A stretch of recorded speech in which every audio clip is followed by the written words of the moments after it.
Özümü tanıyırammı? Özümü ne kadar tanıyıram? Hiç bu sual hakkında düşündünüz mü? Eğer düşünmemişsinizse sizden istediğim bu videonu burada dayandırmanız bir iki dakika ərzində bu sual hakkında düşünməyinizdir. Çünkü özünü tanımak demek beraberdir neye ihtiyacım olduğunu bilirim. Ya da neye ihtiyacım olduğunu ya da olmadığını bilirim demektir. Mesela ben size desem ki eğer bir seçiminiz olsaydı, yani ümumi bir sual verim. Hayatınızda en önemli şahs kimdi? Bu sual hakkında düşünün. Ekseriyetiniz buna bir çoxluq formasında da cevap verebilir. Mesela aile. Ailemdi ya da dostlarımdı. Bəziləriniz daha da dərinə gedər. Deyər ki, atamdı ya da həyat yoldaşımdı, qızımdı. Anam olmadan yaşaya bilmərəm. Mənim ən çox rastlaşdığım cavablar bunlardır. Yaxşı, bəs aranızda özünü seçən oldu mu? Ümid edirəm ki, oldu.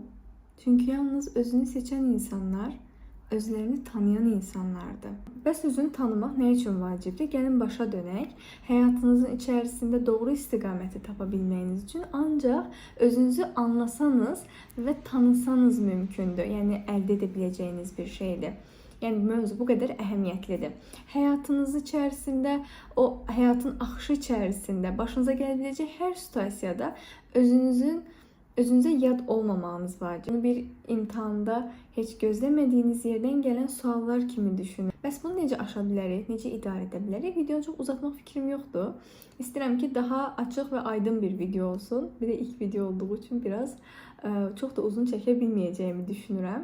Özünüzü tanımağın en güzel vasitələrindən biri gün ərzində özünüzə zaman ayırmağınızdır.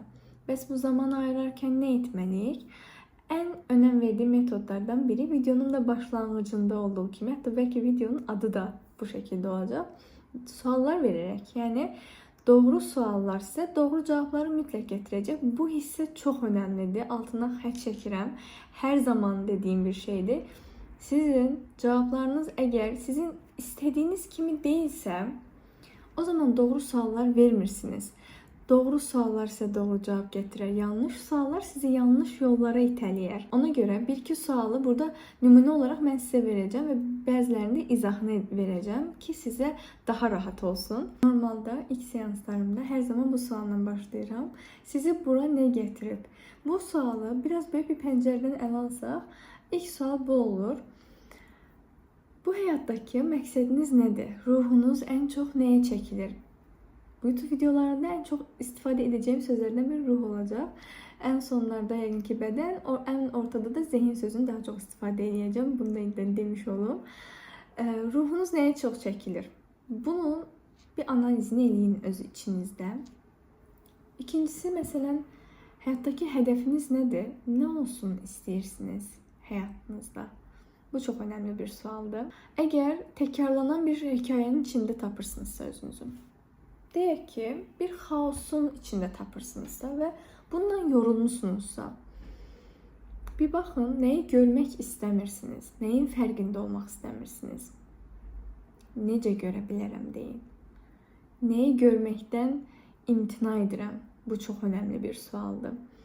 Etdiyiniz iş hər nədirsə, bunu həqiqətən etmək istəyirsinizmi? Bu bir seçimdirmi, məcburiyyətdirmi? Həqiqətən xoşbəxtsinizmi orada? Ümumiyyətlə, xoşbəxtsinizmi? Bu çok önemli bir şeydir. Tapın. Sizi xoşbəxt eden şeyleri hayatınızda tapın ve mütləq bunun üzerinde dayanın. Ben de bunun üzerinde dayanıram. Sizi xoşbəxt eden şeyleri hayatınızda yaradın. Küçük şeylerle xoşbəxt olmağı bacarmırsınızsa, demək neyse görmək istəmirsiniz. O zaman dikkatinizi yanlış yere verdiğinizi diyeceğim.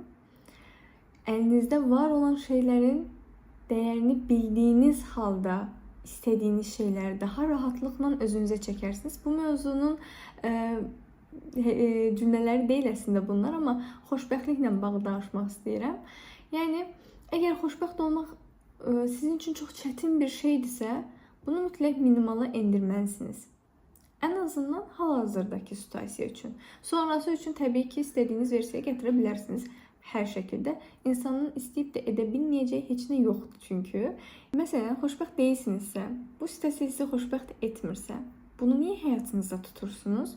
Onu tapın, dirəndiyiniz şey nədirsə, onu çıxardın. Mütləq bunun üzərində işləyin. Çox sevdiyim bir cümlə var. Deyir ki, xoşbəxt olmaq üçün iki şey aradan qaldırmağın lazımdır. Birincisi, gələcəyin pis qayğısı, bir digəri isə keçmişin pis anılarıdır. İndi burada baxmağın lazım olan şey səni geri plana nə atır? Özümü hal-hazırda necə hiss edirəm? Bu suallar gündəlik öz üzərinizdə işləməyiniz lazım olan suallar olduğu üçün demək olar ki, çox vaxt bu sualları verin özünüzə. Yəni bugün necə hiss edirəm? Həyatımda mənim üçün nə önəmlidir, nə əhəmiyyətlidir? Suallar müxtəlif və çox şaxəlidir. Ona görə sizdən istədiyim suallarınızı doğru seçməyinizdir. Yəni elə bir sual verərsiniz ki, o verdiyiniz sual sizin həyatınızda bir xaos, yeni bir ehtimal açar və bu heç istəmədiyiniz bir ehtimal olar. Sual qəliblərinizə diqqət edin. Bu hissənin altına xətt çəkirəm yenə. Hər şey altına xətt çəkirəm. Bura qədərki hissədə sizdən istədiyim şey sualları müşahidə ilə analiz etməyinizdir. Neçə yaşınızda olduğunuzu bilmirəm, amma tək bildiyim bir şey var. Özünüzü kəşf etmədiyiniz müddətcə sizi sevməyən, sizə dəyər verməyən insanlar vasitəsilə özünüzdə qəbul etmədiyiniz tərəflərinizi başqaları tərəfindən sizə yansıdılan davranışlara daima məruz qalarsınız.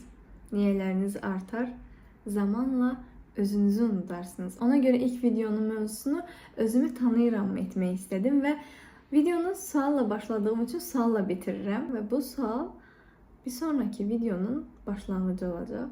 Sual isə belədir: özümü tanısaydım, özümü sevərdimmi? Özünüzə yaxşı baxın, gələn videoda görüşənə qədər.